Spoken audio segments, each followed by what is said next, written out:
మీ business ఏదైనా మీ ఊర్లో promotion చేయాలంటే అది సుమన్ టీవీతోనే సాధ్యం. ఇప్పుడే సంప్రదించండి. నమస్కారం, సుమన్ టీవీకి స్వాగతం.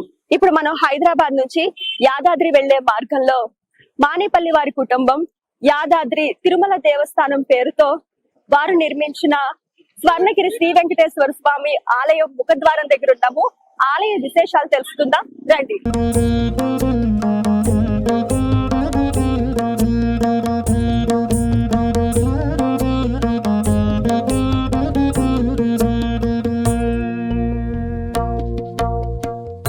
ఇప్పుడు మనం ఆలయానికి వెళ్లే దారిలో ఉన్నాము. ఈ ఆలయాన్ని చూస్తున్నాము. ఈ ఆలయాన్ని మానేపల్లి వారి సొంత భూమి సుమారు 22 ఎకరాల ప్రాంగణంలో స్వర్ణగిరిగా నామకరణం చేసి కొండ మీద శ్రీ వెంకటేశ్వర స్వామి వారి ఆలయాన్ని యాదాద్రి తిరుమల దేవస్థానం పేరుతో నిర్మించారు. మనం ఆలయం వద్దకు వెళ్లి ఆలయ విశేషాలు తెలుసుకుందాం రండి.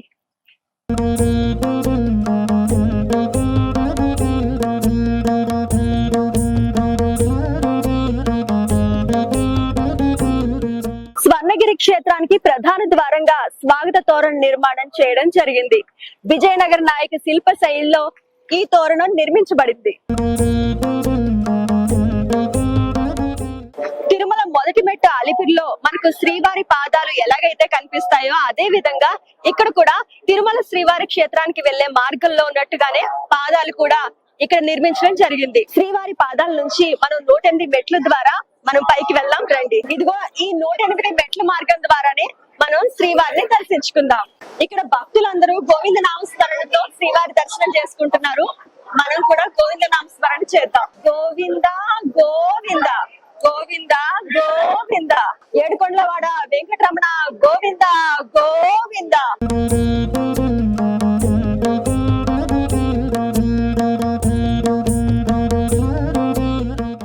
ఇప్పుడు మనం ప్రధాన ఆలయం వద్ద ఉన్నాము. ఆలయంలో స్వామివారు అఖిలాండ కోటి బ్రహ్మాండ నాయకుడు 12 అడుగులకు మించి ఎత్తు శంకు చక్రాలతో వరదకటి హస్తాలతో కొలువై ఉన్నారు.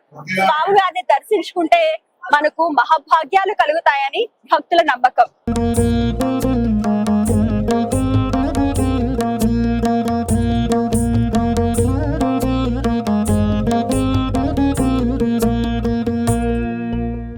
ఈ ఆలయాన్ని చిన్నజయ స్వామి గారిచే ప్రతిష్ఠించిన తరువాత ఈ ఆలయానికి సంబంధించిన విశేషాలను ఆలయ ప్రధాన అర్చకులు శ్రవణాచార్యులు గారు మనతో ఉన్నారు. ఆయనతో మాట్లాడి మరిన్ని విషయాలు తెలుసుకుందాం. ఈ ఆలయానికి సంబంధించి పూర్తి వివరాలు తెలియజేయండి. జై శ్రీమన్నారాయణ. ఓం నమో వెంకటేశాయ.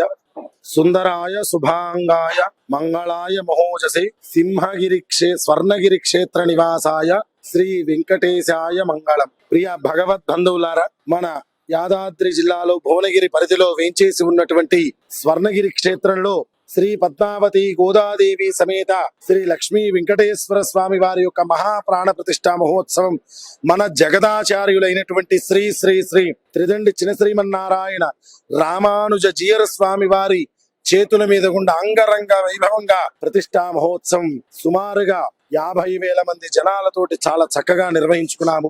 నేటికి ప్రాణ ప్రతిష్ఠ ముగించుకొని 3 రోజులు పూర్తయినాయి.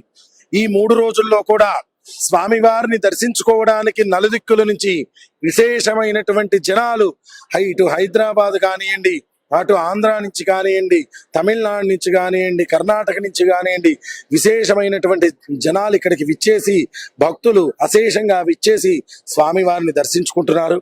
అదే విధంగా నిన్నటి రోజున జమ్మికుంట నుంచి మనకు ఒక 3 భక్తులు ఇక్కడికి విచ్చేసి స్వామివారిని దర్శించుకున్న తడువే వెంటనే తమ అనుకున్నటువంటి కార్యాలన్నీ విశేషంగా జరిగాయి అని చెప్పి మళ్ళీ మన దగ్గరికి వచ్చి సేవ చేస్తాము అని తెలిపారు. అట్లాగే మహాశివరాత్రిని పురస్కరించుకొని నిన్నటి రోజున స్వామివారిని సుమారుగా 70,000 మంది భక్తులు దర్శనం చేసుకున్నారు. ఈ యొక్క ఆలయంలో తిరుమలలో మనం ఎలాగైతే చేసుకుంటామో షోడశ కళానిధికి షోడశ ఉపచార సేవలు, 16 కళలు ఉన్న స్వామికి, 16 అడుగులు ఎత్తులో ఉన్న స్వామికి 16 సేవలను మనం చేసుకుంటున్నాము. సుప్రభాతము, సేవాకాలము, ఆరాధన, అట్లాగే వసంతోత్సవం, కలహారోత్సవం, ధూపోత్సవం, దీపోత్సవం, తిరుప్పావడ సేవ, అష్టదళ పాద పద్మార్చన, తోమాల సేవ, కళ్యాణ మహోత్సవాలు, ఇట్లా విశేషమైనటువంటి కార్యక్రమాలు మన దేవాలయంలో ప్రతినిత్యము చేసుకుంటున్నాము. సమస్త భక్తు జనలారా ఎక్కడున్నా కూడా మీరందరూ కూడా ఈ యొక్క స్వర్ణగిరి క్షేత్రాన్ని దర్శించండి. అనేకమైనటువంటి జన్మల పుణ్య ఫలితాన్ని పొంది స్వామి కృపా కటాక్షాలకు పాత్రులు కావలసిందిగా కోరుతున్నాం. జై శ్రీమన్నారాయణ. ఓం నమో వెంకటేశాయ.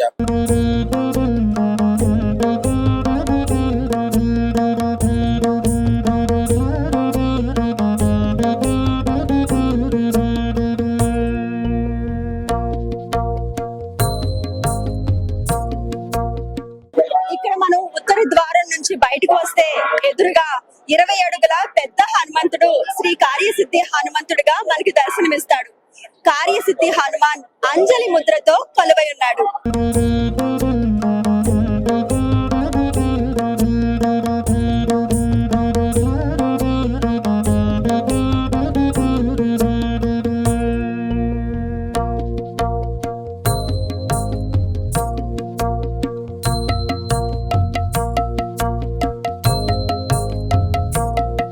హనుమంతుని దర్శనం తర్వాత జయగంట మండపం దగ్గరికి మనం వెళ్దాం రండి.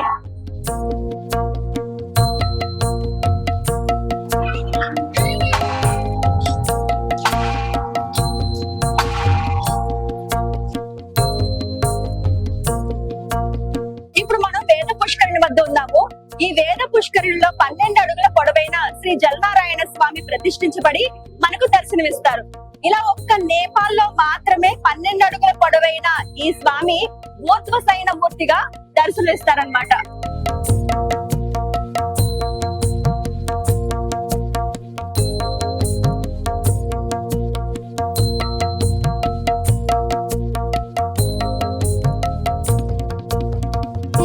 అదిగో అక్కడ కనిపించే జలనారాయణ స్వామిని దర్శించుకుందాం రండి.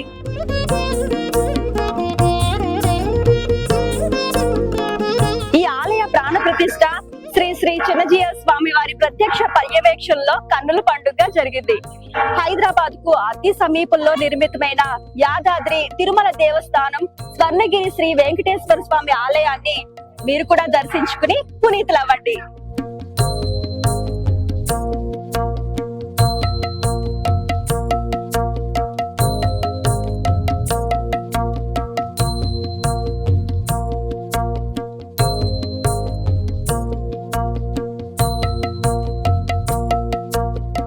ఇక్కడ మనకు 61 అడుగుల ఎత్తైన ధ్వజస్తంభం బలిపీఠం కనిపిస్తాయి. ధ్వజస్తంభం విశేష ఉత్సవాల సమయంలో గరుడ పట్టాన్ని ఎగురవేస్తారు. దూసుకుపోతున్నట్టుగా కనిపించే ఎత్తైన మహారాజు గోపురం కనిపిస్తుంది. వైకుంఠానికి 4 వైపులా 4 ద్వారాలు ఉంటాయి. మానేపల్లి ట్రస్ట్ కి సంబంధించిన గోపికృష్ణ గారు మనతో ఉన్నారు. ఆయనతో మాట్లాడి మరిన్ని విషయాలు తెలుసుకుందాం. ఈ ఆలయం నిర్మించడానికి ప్రధాన కారణం ఏంటండి? నమస్కారం అండి. జై శ్రీమన్నారాయణ. స్వర్ణగిరి దేవస్థానం శ్రీ వెంకటేశ్వర స్వామి ఆలయం మానేపల్లి హిల్స్ భువనగిరిలో నూతనంగా 6వ తారీఖు నాడు ప్రాణ ప్రతిష్ఠ జరిగింది. సో ఇవాళ 4వ రోజు. భక్తజనం చూస్తున్నారు, చక్కగా స్వామివారి దర్శనానికి వస్తున్నారు, ఆయన ఆశీస్సులు తీసుకుంటున్నారు. సో ఎల్లప్పుడూ అందరూ కూడా స్వామివారి సేవలో ఉండి ఆయన ఆశీస్సులు చక్కగా తీసుకోవాలని కోరుకుంటారు. దేవస్థానం నిర్మించాలని గత 9 సంవత్సరాల కింద మా అమ్మ నాన్న ఒక సంకల్పం. సో దాని కానీ 7 సంవత్సరాల నుంచి దేవస్థానం నిర్మాణం జరుగుతుంది. సో ఇప్పుడు పూర్తిగా దేవస్థానం కంప్లీట్. సో భక్తులందరికీ కూడా దర్శనాలు స్టార్ట్ అయ్యాయి. సో రాబోయే రోజుల్లో స్వామివారికి నిత్యంగా రోజు అన్ని కార్యక్రమాలు జరిగే విధంగా, ఉదయం సుప్రభాత సేవ నుంచి సాయంత్రం వరకు అన్ని సేవలు జరిగే విధంగా, అండ్ వెంకటేశ్వర స్వామి స్వర్ణగిరి వెంకటేశ్వర స్వామి నిత్య కళ్యాణ ప్రియుడు. సో నిత్య కళ్యాణ ఏర్పాట్లు కూడా చేయడం జరుగుతుంది. సో ప్రతిరోజు స్వామివారికి నిత్య కళ్యాణం ఉంటుంది అన్ని సేవలతో పాటు. సో అందరూ కోరేది ఒకటే, మన తిరుమల వెంకటేశ్వర స్వామి మన తెలంగాణ స్వర్ణగిరి దేవస్థానంలో కొలువయ్యారు. సో తప్పకుండా వచ్చి దర్శనం చేసుకోండి. అలాగే మానేపల్లి ట్రస్ట్ కి సంబంధించి మురళీకృష్ణ గారు కూడా మనతో ఉన్నారు. ఆయనతో మరి మాట్లాడదాం. మురళీకృష్ణ గారు, హైదరాబాద్ నుంచే కాకుండా చుట్టుపక్కల నుంచి చాలా మంది భక్తులు వస్తారు కదా, మరి వాళ్ళకి తగ్గట్టుగా ఈ టెంపుల్ విశిష్టత గురించి ఏం చెప్తారు? జై శ్రీమన్నారాయణ. స్వర్ణగిరి వెంకటేశ్వర స్వామి కృపతోటి ప్రాణ ప్రతిష్ట, కుంభాభిషేకము అన్ని కూడా చిన్నజీయ స్వామి ఆశీస్సులతోటి సంపూర్ణంగా పూర్తి చేసుకొని కంప్లీట్ గా శక్తివంతంగా వెంకటేశ్వర స్వామి ప్రతి ఒక్క భక్తులకి వాళ్ళ కోరికలు తీర్చడానికి డైలీ మంగళాశాసనాలు చేస్తున్నారు. సో డే బై డే చూస్తూ ఉంటే రద్దీ విపరీతంగా పెరిగింది. నిన్న లెక్కేస్తే నిన్న సాయంకాలం 9:30 వరకు 80,000 పైబడి భక్తులు దర్శనం చేసుకోవడం జరిగింది. సో ఒక వ్యవస్థ తరఫున కనీసం ఒక 300 మంది ఇక్కడ వ్యవస్థాపకులు భక్తుల సర్వీస్ కొరకై ఉండడం జరిగింది. భక్తుల పార్కింగ్ నుంచి మొదలుకొని, మంచినీటి సదుపాయం మొదలుకొని, ప్రసాదాలు మొదలుకొని, దర్శనం సౌకర్యం మొదలుకొని, క్యూ లైన్స్ మొదలుకొని, టాయిలెట్స్, అదర్ బేసిక్ నెసెసిటీస్ ని మొదలుకొని అన్ని కూడా సంపూర్ణంగా సౌకర్యంగా అందించే ప్రాసెస్ నిత్యం చేయిస్తున్నాము. అండ్ అది అలాగే కొనసాగుతుంది అన్నట్టుగా మీ ద్వారా తెలియజేస్తున్నానండి. ఓకేనండి. అలాగే 3 రోజులు అయ్యింది కదా ఇది స్టార్ట్ అయ్యి, 3 రోజులకి ఇంత మంది జనాన్ని చూస్తుంటే మీకు ఏమనిపిస్తుంది? అయ్యా స్వామివారు అందరి ప్రియుడండి. వెంకటేశ్వర స్వామి ఎక్కడ ఉంటే అక్కడ ఆకర్షణ వచ్చేస్తుంది. సో చూస్తున్నాము తెలంగాణ అన్ని డిస్ట్రిక్ట్స్ లో నుంచి, ఆంధ్ర నుంచి కూడా, డిఫరెంట్ స్టేట్స్ లో నుంచి కూడా సో చాలా మంది భక్తులు స్వామివారి దర్శనానికి వస్తున్నారు. సో ఎల్లప్పుడూ అందరూ కూడా ఆనందంగా అష్టైశ్వర్యాలతో సుఖ సంతోషాలతో ఉండాలని కోరుకుంటున్నాము. అండ్ స్వామివారి దర్శనానికి వచ్చి ఆయన దీవెనలు ఎల్లప్పుడూ అందరికి ఉండాలని కోరుకుంటున్నాము.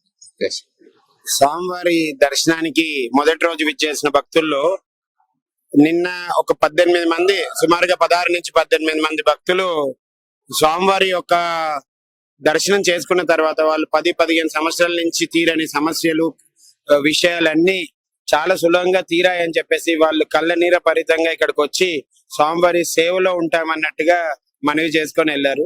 అలాంటి విషయాలు వింటే ఎంత సంపూర్ణత అనిపిస్తుందంటే జీవితానికి. ఒక భక్తుడు ఏదైతే సంకల్పించి స్వామికి విన్నపించుకుంటాడో ఆ సంపూర్ణంగా ఎప్పుడైతే కటాక్షిస్తుందో ఆ బలం ఏదైతే ఉంటుందో, స్వామి యొక్క పట్ల ఉన్న బలము, స్వామి యొక్క పట్ల ఉన్న నమ్మకము వందింతలు రెట్టింపు చేస్తుంది. ఆ బలము, ఆ రెట్టింపు చేస్తున్న విశ్వాసమే ప్రజలని ఇంకా ఇంకా స్వామికి విన్నపించుకునేలా, స్వామి యొక్క మంగళాశాసనాలు తీసుకునేలా చేస్తుంది. ఒక విషయం ఖచ్చితంగా నేను చెప్పగలను, మేము మా కుటుంబంలో ఈ స్వర్ణగిరి వెంకటేశ్వర స్వామి యొక్క కృపని స్పర్శించాము. ఈ కలియుగంలో ఈ స్పర్శ మేము గత 9 సంవత్సరాల కింద స్పర్శించాము. దాని యొక్క సంకల్పమే, అమ్మ నాన్న యొక్క సంకల్పమే ఇవాళ దేవాలయం. ఇలాంటి సంకల్పము, ఇలాంటి కలియుగంలో నువ్వు పిలిస్తే, నువ్వు నమ్మితే, నువ్వు కొలిస్తే నీ ఎంబడే ఉంటానయ్యా అన్నట్టుగా కలియుగ వెంకటేశ్వర స్వామి ఉన్నాడు.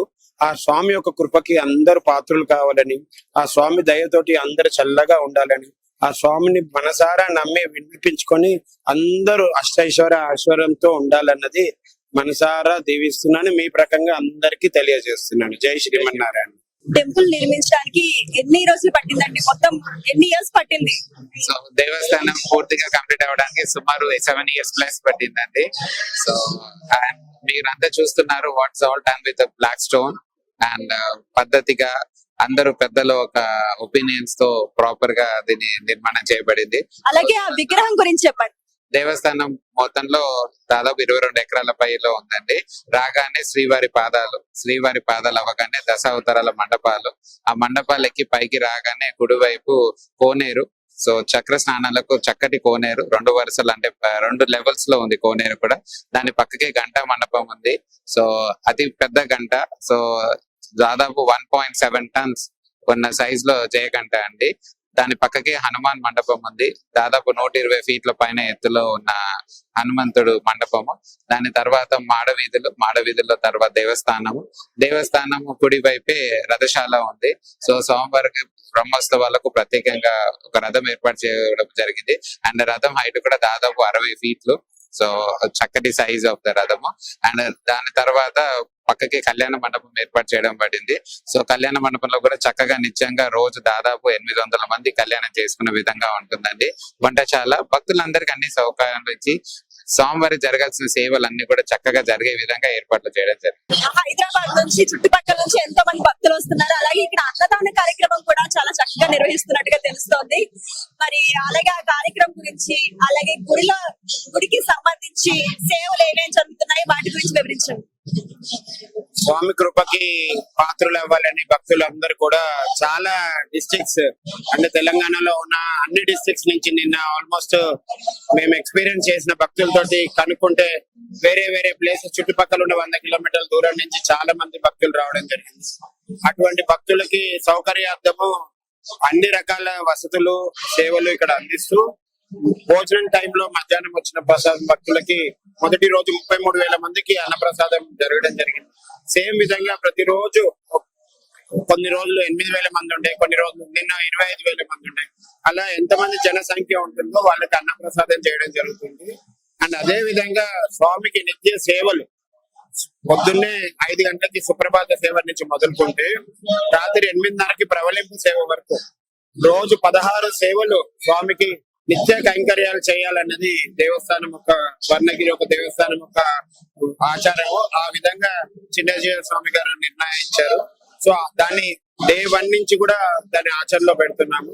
త్వరలోనే స్వర్ణగిరి వెబ్సైట్ మనకి ప్రజలకి బుకింగ్ చేసుకోవడానికి రెడీగా అవైలబుల్ ఉంటుంది. సో ఈ వెబ్సైట్ ద్వారా వాళ్ళు రిజిస్టర్ అయ్యి వాళ్ళకి కావాల్సిన విశేష దినాల్లో వాళ్ళు ఏ సేవలు కావాలన్నా కూడా భక్తులందరూ కూడా కళ్యాణ సేవనే కావచ్చు, సుప్రభాత సేవనే కావచ్చు, ప్రవలింపు సేవనే కావచ్చు, అన్ని సేవలు వాళ్ళు ఆన్లైన్ లో బుక్ చేసుకోవచ్చు. ఇక్కడ అకామిడేషన్ ఫెసిలిటీ కూడా ఉంది భక్తులకి. సో ఒక రోజు వచ్చి సేవ చేసుకొని స్వామి సమక్షంలో ఉంటూ కళ్యాణాలు అన్ని చేసుకొని మళ్ళీ ఇంటికి వెళ్ళేలా మొత్తం స్ట్రక్చర్ డిజైన్ చేయడం జరిగింది. మోస్ట్లీ 11వ తారీఖు నుంచి కళ్యాణ సేవలు మొదలవుతాయి. అండ్ 11వ తారీఖు నుంచి 10 రోజులు విశేషంగా రోజు వాహన సేవ ఏర్పాటు చేయడం జరిగింది. సో ఈ 10 days బ్రహ్మోత్సవాలు 10వ తారీఖు నుంచి 11వ తారీఖు నుంచి మొదలుకొని 21వ తారీఖు వరకు ప్రతిరోజు స్వామిని బ్రహ్మోత్సవాల సేవల్లో విశేష వాహనాల మీద ఊరేగింపు చేయడం జరుగుతుంది. సో ఇటువంటి విషయాలన్నీ ప్రజలు తెలుసుకొని వాళ్ళ టైం అనుకూలం ప్రకారంగా స్వామివారి సేవలో కృపకు పాత్రులు అవ్వాలని మీ సుమన్ టీవీ ద్వారా అందరినీ కూడా విన్నపించుకుంటున్నాను. జై శ్రీమన్నారాయణ.